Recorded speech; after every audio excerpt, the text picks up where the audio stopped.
Friends, welcome back to our channel. 6ാം ക്ലാസ്സിലെ വാർഷിക മൂല്യനിർണ്ണയം 2022-2023 വർഷത്തെ സാമൂഹ്യ ശാസ്ത്രത്തിൻ്റെ ക്വസ്റ്റ്യൻ പേപ്പറാണ് നമ്മൾ നോക്കാൻ പോകുന്നത്. അപ്പം നിങ്ങൾക്ക് എക്സാം എഴുതാനുള്ള സമയം എന്ന് പറയുന്നത് 2 മണിക്കൂറാണ്. നിർദ്ദേശങ്ങളെല്ലാം തന്നിട്ടുണ്ട്, അതൊന്നും നമ്മൾ വായിക്കുന്നില്ല. നമ്മൾ നേരെ ക്വസ്റ്റ്യൻ പേപ്പറിലേക്ക് കിടക്കാം. എന്തൊക്കെ ക്വസ്റ്റ്യൻസ് ആണ് വന്നിട്ടുള്ളത് എന്ന് നോക്കാം. പ്രവർത്തനം 1. മനുഷ്യൻ ഉപയോഗിക്കുന്ന പ്രകൃതി വിഭവങ്ങളിൽ ചിലത് എക്കാലത്തും ലഭ്യമാണ്. അനിയന്ത്രിതമായ ഉപയോഗം വിഭവങ്ങളുടെ അളവിലും ഗുണത്തിലും കുറവുണ്ടാകുന്നു. നമുക്കറിയാവുന്ന ഒരു കാര്യമാണ് അല്ലേ. പ്രകൃതി വിഭവങ്ങൾ എന്ന് പറയുന്നത് എക്കാലത്തും ലഭ്യമാണ്, പക്ഷേ അതിൻ്റെ അമിതമായ ഉപയോഗം മൂലം പലതും അതിൻ്റെ അളവിലും ഗുണത്തിലും കുറവുണ്ടാവുകയാണ് ചെയ്യുന്നത്. ഇനി ചില പ്രകൃതി വിഭവങ്ങളുടെ പേരുകളാണ് താഴെ നൽകിയിരിക്കുന്നത്. എന്തൊക്കെയാണ്? കാറ്റ്, കൽക്കരി, പ്രകൃതിവാതകം, ജലം, വനം, സൂര്യപ്രകാശം, പെട്രോള്, ഇരുമ്പയിരി മുതലായവയാണ്. ഇനി എ. നൽകിയിരിക്കുന്ന പ്രകൃതി വിഭവങ്ങളിൽ എക്കാലവും ലഭ്യമാകുന്ന പ്രകൃതി വിഭവങ്ങൾ പട്ടികപ്പെടുത്താനാണ് പറഞ്ഞിട്ടുള്ളത്. ഏതാണ് നമുക്ക് എക്കാലവും ലഭ്യമാകുന്നത്?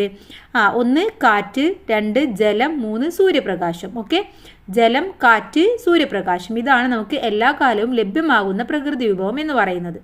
ബാക്കിയെല്ലാം കുറച്ചു കഴിഞ്ഞാൽ ഉപയോഗത്തിനനുസരിച്ച് അത് ഇല്ലാതാവുകയാണ് ചെയ്യുന്നത്. ബി. പ്രകൃതി വിഭവങ്ങളുടെ ആവശ്യകത വർദ്ധിക്കാനിടയായ സാഹചര്യങ്ങൾ എന്തെല്ലാം? എന്തുകൊണ്ടാണ് പ്രകൃതി വിഭവങ്ങളുടെ ആവശ്യകത ഇത്രയധികം കൂടിയത്? എന്താണ്? 1 ജനസംഖ്യാ വർധനവ്, 2 ശാസ്ത്ര സാങ്കേതിക പുരോഗതി, 3 മെച്ചപ്പെട്ട വാർത്താവിനിമയ സൗകര്യം, 4 വ്യവസായവൽക്കരണം. ഇതൊക്കെയാണ് പ്രധാനമായിട്ടും ഇത്തരം പ്രകൃതി വിഭവങ്ങളുടെ ആവശ്യകത വർദ്ധിക്കാൻ ഇടയായത്. ഒന്നുകൂടെ പറയാം: ജനസംഖ്യാ വർധനവ്, ശാസ്ത്ര സാങ്കേതിക പുരോഗതി, മെച്ചപ്പെട്ട വാർത്താവിനിമയ സൗകര്യങ്ങൾ, വ്യവസായവൽക്കരണം. ഇനി പ്രവർത്തനം 2ലേക്ക് കടക്കാം. ശാസ്ത്ര സാഹിത്യ മേഖലകളിൽ ലോക സംസ്കാരത്തിന് വിലപ്പെട്ട സംഭാവനകൾ നൽകിയവരാണ് ചൈനക്കാരും അറബികളും. ചോദ്യം: ചൈനക്കാരുടെയും അറബികളുടെയും സംഭാവനകളുമായി ബന്ധപ്പെട്ട് നൽകിയിരിക്കുന്ന വിവരങ്ങളാണ് പട്ടികയിൽ. പട്ടിക ശരിയായ രീതിയിൽ യോജിപ്പിക്കാനാണ് പറഞ്ഞിട്ടുള്ളത്. അപ്പോൾ ഇവിടെ യോജിപ്പിച്ചത് നമുക്കൊന്ന് ശരിയായിട്ട് വായിക്കാം. വൈദ്യശാസ്ത്രവുമായി ബന്ധപ്പെട്ടതാണ് കിതാബുൽ ഹെവെ. ഓക്കെ. ഇനി വാസ്തുവിദ്യയുമായി ബന്ധപ്പെട്ടതാണ് പഗോഡകൾ.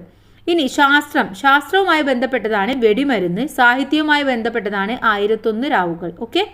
ഇനി കടൽ യാത്രയിൽ ദിശ മനസ്സിലാക്കാനായി ചൈനക്കാർ കണ്ടുപിടിച്ച ഉപകരണം ഏതാണെന്നാണ് ചോദിച്ചിട്ടുള്ളത്. ഏതാണ്? വടക്കുനോക്കി യന്ത്രമാണ്. വടക്കുനോക്കി യന്ത്രം.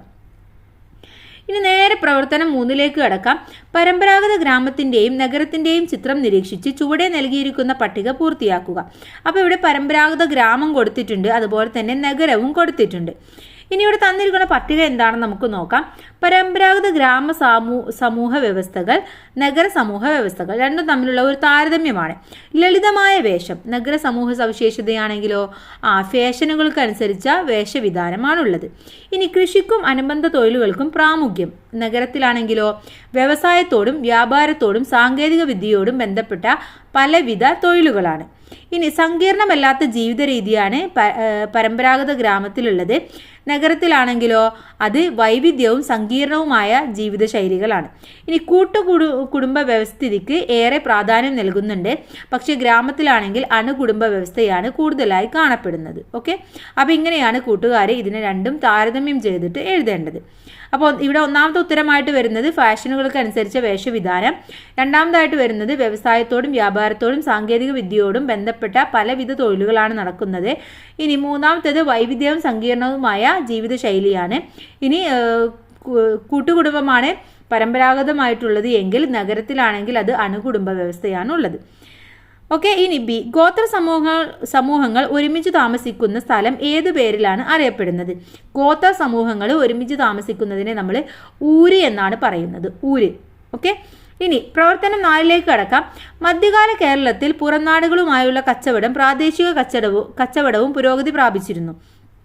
ചോദ്യം: മധ്യകാല കേരളത്തിൽ വ്യാപാരം ശക്തിപ്പെടുത്തുന്നതിനും പുതിയ അങ്ങാടികളും തുറമുഖങ്ങളും വളർന്നു വരുന്നതിനും ഇടയായ സാഹചര്യം വിശകലനം ചെയ്ത് കുറിപ്പ് തയ്യാറാക്കാനാണ് പറഞ്ഞിട്ടുള്ളത്. ഓക്കെ. അപ്പോൾ എന്തൊക്കെയായിരുന്നു അവിടെ പ്രധാനപ്പെട്ട അവിടെ നിലനിന്നിരുന്ന ആ ഒരു സാഹചര്യം എന്ന് പറയാം. അപ്പോൾ പറയുന്ന കാര്യങ്ങൾ പോയിന്റ് ആയിട്ടാണ് പറയുന്നത്, നിങ്ങളിത് പാരഗ്രാഫായിട്ടാണ് എഴുതേണ്ടത്. 1. സാധനങ്ങൾക്ക് പകരം സാധനങ്ങൾ കൈമാറുന്ന രീതിയായിരുന്നു ഉണ്ടായിരുന്നത്. അഥവാ ഒരു സാധനം നമുക്ക് എന്താണോ ആവശ്യമുള്ളത്, നമ്മുടെ കയ്യിൽ എന്താണോ ഉള്ളത് ആ സാധനം കൊടുത്ത് നമുക്ക് ആവശ്യമുള്ള സാധനം വാങ്ങുന്ന രീതിയായിരുന്നു. ഇനി നാണയങ്ങൾ ഉപയോഗിച്ച് തുടങ്ങിയതും അന്നത്തെ കാലത്തായിരുന്നു. 5 വണ്ണം, മണിഗ്രാമം തുടങ്ങിയ കച്ചവട സംഘങ്ങൾ വളർന്നു വന്നു. കച്ചവട ചുങ്കമായ പ്രധാന വരുമാന മാർഗം. കയറ്റുമതി ചെയ്തിരുന്ന ഉൽപ്പന്നങ്ങളുടെ ആവശ്യം വർദ്ധിച്ചു. ഗ്രാമങ്ങളിലെ വിഭവങ്ങൾ അങ്ങാടികളിൽ കൈമാറി. അങ്ങാടികളുടെ വളർച്ച പ്രാദേശിക കച്ചവടം മെച്ചപ്പെടുത്തി. ഇതൊക്കെയായിരുന്നു പ്രധാനമായിട്ടുള്ള സാഹചര്യം എന്ന് പറയുന്നത്. ഇനി ഇതിലെ ബി ചോദ്യം, കോഴിക്കോട് തുറമുഖത്ത് ദല്ലാൽമാർ ഉറപ്പിക്കുന്ന വിലക്ക് സാധനങ്ങൾ കൈമാറ്റം ചെയ്തിരുന്നു. ഏത് വിദേശ സഞ്ചാരിയുടെ വിവരണത്തിലാണ് ഇത് പരാമർശിച്ചിട്ടുള്ളത്? ആരുടെയാണ്? മാഹ്വാന്റെയാണ്. മാഹ്വാൻ. ഓക്കെ, പ്രവർത്തനം 5ലേക്ക് കടക്കാം. ഭൂമിയുടെ ഒരു ഭാഗത്ത് പകൽ അനുഭവപ്പെടുമ്പോൾ മറുഭാഗത്ത് രാത്രിയാകുന്നു. ഇത് എങ്ങനെയാണ് സംഭവിക്കുന്നത്? നമ്മൾ പഠിച്ച കാര്യമാണ് അല്ലേ? ഒരു ഭാഗത്ത് പകലാണെങ്കിൽ മറ്റേ സൈഡിൽ രാത്രിയായിരിക്കും. ഇനി എ, രാത്രിയും പകലും അനുഭവപ്പെടുന്നത് എങ്ങനെയെന്ന് തിരിച്ചറിയുന്നതിന് ഒരു പരീക്ഷണം തയ്യാറാക്കാനാണ് പറഞ്ഞിട്ടുള്ളത്. എങ്ങനെയാണ് നമ്മൾ തയ്യാറാക്കേണ്ടത്? ഒരു ഇരുട്ടുമുറി തിരഞ്ഞെടുത്ത് ഗ്ലോബ് ക്രമീകരിച്ച് ഗ്ലോബിൻ്റെ ഒരു വശത്തേക്ക് ടോർച്ച് പ്രകാശിപ്പിക്കുക. ഗ്ലോബ് പടിഞ്ഞാറ് നിന്ന് കിഴക്കോട്ട് ചലിപ്പിക്കുക. ഒരു ഭാഗത്ത് പ്രകാശം ലഭിക്കുമ്പോൾ മറുഭാഗത്ത് ഇരുട്ടായിരിക്കും. അപ്പോൾ ഇതിൽ നിന്നും നമുക്ക് മനസ്സിലാക്കാം എന്ത്? ഭൂമിയും ഇതേപോലെ തന്നെയാണ്, ഈ ഗ്ലോബിനെ പോലെ തന്നെയാണ് ഭൂമിയും. അപ്പോൾ അതിൻ്റെ ഒരു ഭാഗത്ത് നമുക്ക് വെളിച്ചം കിട്ടുമ്പോൾ മറുഭാഗത്ത് ഇരുട്ടായിരിക്കുമെന്ന് മനസ്സിലാക്കാം. ഇനി ബി, ഈ പരീക്ഷണത്തിലൂടെ എന്തെല്ലാം നിഗമനത്തിലാണ് എത്തിച്ചേരുന്നത്? എന്താണ്? ഭ്രമണം മൂലം സൂര്യന് അഭിമുഖമായി വരുന്ന ഭാഗം പ്രകാശിതമാകുന്നതിനാൽ പകൽ അനുഭവപ്പെടുന്നു. മറുഭാഗത്ത് സൂര്യപ്രകാശം എത്താത്തതിനാൽ രാത്രി അനുഭവപ്പെടുകയും ചെയ്യുന്നു. ഇതാണ് നമുക്ക് ഇതിൽ നിന്നും മനസ്സിലാക്കാൻ പറ്റുന്ന കാര്യം. ഇനി പ്രവർത്തനം 6 നോക്കാം. നമുക്ക് എല്ലാവരുടെയും ആവശ്യങ്ങളെ തൃപ്തിപ്പെടുത്താനുള്ള വിഭവങ്ങളുണ്ട്. എന്നാൽ ഒരാളുടെ പോലും അത്യാഗ്രഹത്തെ നിറവേറ്റാനുള്ളതില്ല താനും. ഗാന്ധിജി പറഞ്ഞ വാക്കുകളാണ്. ചുവടെ നൽകിയിരിക്കുന്ന പ്രസ്താവനകളിൽ നിന്നും സുസ്ഥിര വികസനത്തിന് സഹായകമായ പ്രസ്താവനകൾ തിരഞ്ഞെടുത്ത് എഴുതുവാനാണ് പറഞ്ഞിട്ടുള്ളത്. ഇവിടെ ശരിയായിട്ടുള്ളത് ഏതൊക്കെയാണെന്ന് പറയാം. 1, സോളാർ പാനലുകൾ സ്ഥാപിക്കുന്നു എന്നുള്ളത്. അതുപോലെ തന്നെ പ്ലാസ്റ്റിക് കവറുകൾക്ക് പകരം തുണിസഞ്ചികളെ, പേപ്പർ ബാഗുകൾ എന്നിവ ഉപയോഗിക്കുന്നു. ഉപയോഗശേഷം ലൈറ്റുകളും ഫാനുകളും ഓഫാക്കുന്നു. ഇതാണ് സുസ്ഥിര വികസനത്തിന് സഹായകമായിട്ടുള്ള പ്രസ്താവന എന്ന് പറയുന്നത്. ഒന്നും കൂടെ പറയാം. സോളാർ പാനലുകൾ സ്ഥാപിക്കുന്നു. പ്ലാസ്റ്റിക് കവറുകൾക്ക് പകരം തുണിസഞ്ചികളെ, പേപ്പർ ബാഗുകൾ എന്നിവ ഉപയോഗിക്കുന്നു. ഉപയോഗശേഷം ലൈറ്റുകളും ഫാനുകളും ഓഫാക്കുന്നു. ഇനി ബി ചോദ്യം, സുസ്ഥിര വികസനം എന്നതുകൊണ്ട് എന്താണ് അർത്ഥമാക്കുന്നത്? എന്താണ് സുസ്ഥിര വികസനം എന്ന് പറഞ്ഞാൽ? വരും തലമുറക്ക് അവരുടെ ആവശ്യങ്ങൾ നിറവേറ്റുന്നതിനുള്ള ശേഷിയിൽ കുറവ് വരാതെ തന്നെ ഇന്നത്തെ തലമുറ അവരുടെ ആവശ്യങ്ങൾ നിറവേറ്റുന്ന സമീപനമാണ് സുസ്ഥിര വികസനം എന്ന് പറയുന്നത്. നമുക്കറിയാം, ഇന്ന് നമ്മൾ ഒരുപാട് ഉപയോഗിച്ചിട്ടുണ്ടെങ്കിൽ നമ്മുടെ വരും തലമുറക്ക് അവർക്ക് ഉപയോഗിക്കാനുള്ള ഒരു സാധനങ്ങളും ഒരു പ്രകൃതി വിഭവവും ഇവിടെ ഇല്ലാതായിട്ട് മാറും. അപ്പോൾ അതില്ലാതെ നമ്മുടെ ആവശ്യങ്ങൾക്ക് നമ്മൾ ഉപയോഗിക്കുകയും അതിൽ കുറവ് വരികയും ചെയ്യരുത്. എന്നാൽ വരും തലമുറക്ക് അവരുടെ ആവശ്യങ്ങൾ നിറവേറ്റുന്നതിനുള്ള സോഴ്സും ഇവിടെ ഉണ്ടായിരിക്കണം. അത്തരത്തിലുള്ള ഒരു വികസനമാണ് സുസ്ഥിര വികസനം എന്ന് പറയുന്നത്, സസ്റ്റൈനബിൾ ഡെവലപ്മെന്റ് എന്ന് പറയുന്നത്. ഓക്കെ, ഇനി പ്രവർത്തനം 7ലേക്ക് കടക്കാം. കുട്ടികളുടെ അവകാശവുമായി ബന്ധപ്പെട്ട പ്ലക്കാർഡുകൾ ശ്രദ്ധിക്കൂ. ഇവിടെ ഒരു കുട്ടി പറയുന്നുണ്ട്, വിദ്യാഭ്യാസം എൻ്റെ അവകാശമാണ്, അഭിപ്രായ സ്വാതന്ത്ര്യം എൻ്റെ അവകാശമാണ് എന്ന്. ഇതിൽ എ ചോദ്യം, മറ്റെന്തെല്ലാം അവകാശങ്ങളാണ് കുട്ടികൾക്ക് നൽകപ്പെട്ടിരിക്കുന്നത്? ഏതെങ്കിലും 4 എഴുതാനാണ് പറയുന്നത്. ഏതൊക്കെയാണ്?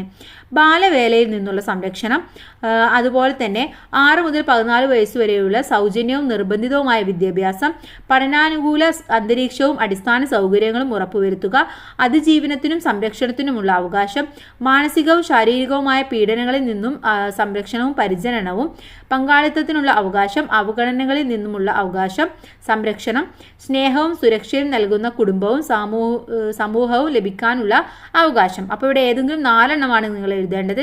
അപ്പോൾ നിങ്ങൾക്ക് അറിയാവുന്ന ഏതെങ്കിലും 4 നിങ്ങൾ എഴുതി കൊടുത്താൽ മതി. ഇനി ഇന്ത്യൻ പാർലമെന്റ് വിദ്യാഭ്യാസ അവകാശ നിയമം RTE ആക്ട് പാസ്സാക്കിയത് ഏത് വർഷമാണെന്നാണ് ചോദിച്ചിട്ടുള്ളത്. ഏത് വർഷമായിരുന്നു? 2009 ഓക്കെ, 2009 ഇനി 8ാമത്തെ ചോദ്യം അവസാനത്തെ ചോദ്യവുമാണ്. വിവിധ രാജാക്കന്മാരുടെ രാജവംശങ്ങളുടെ അധികാര കേന്ദ്രമായിരുന്നു ഡൽഹി.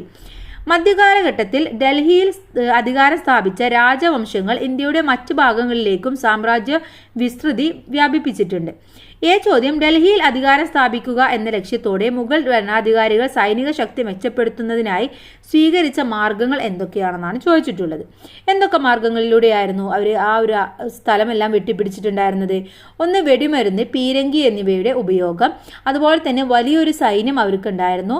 അതുപോലെ മൺസംബന്ധാരി സമ്പ്രദായത്തിലൂടെയും സൈന്യത്തെ അവർ മെച്ചപ്പെടുത്തി. ഓക്കെ, അപ്പോൾ ഇതൊക്കെ ഈ 3 കാരണങ്ങളാണ് പ്രധാനമായിട്ടും ഉണ്ടായിരുന്നത്. ഇനി ബി ചോദ്യം, പട്ടികയിൽ നൽകിയിരിക്കുന്ന ഭരണപരിഷ്കാരങ്ങൾ നടപ്പിലാക്കിയ ഭരണാധികാരികളെ തിരിച്ചറിയാനാണ് പറഞ്ഞിട്ടുള്ളത്. ഒരു ഏകീകൃത നാണയ വ്യവസ്ഥ നടപ്പിലാക്കി. തങ്ക, ജിതൽ എന്നിവയായിരുന്നു നാണയങ്ങൾ. ഇതാരാണ് ഇത് നടപ്പിലാക്കിയത്? ഇൽത്തുമിഷാണ്. ഇനി 2, തലസ്ഥാനം ഡൽഹിയിൽ നിന്ന് ദേവഗിരിയിലേക്ക് മാറ്റി. അത് മുഹമ്മദ് ബിൻ തുഗ്ലക്കിന്റെ കാലത്താണ്.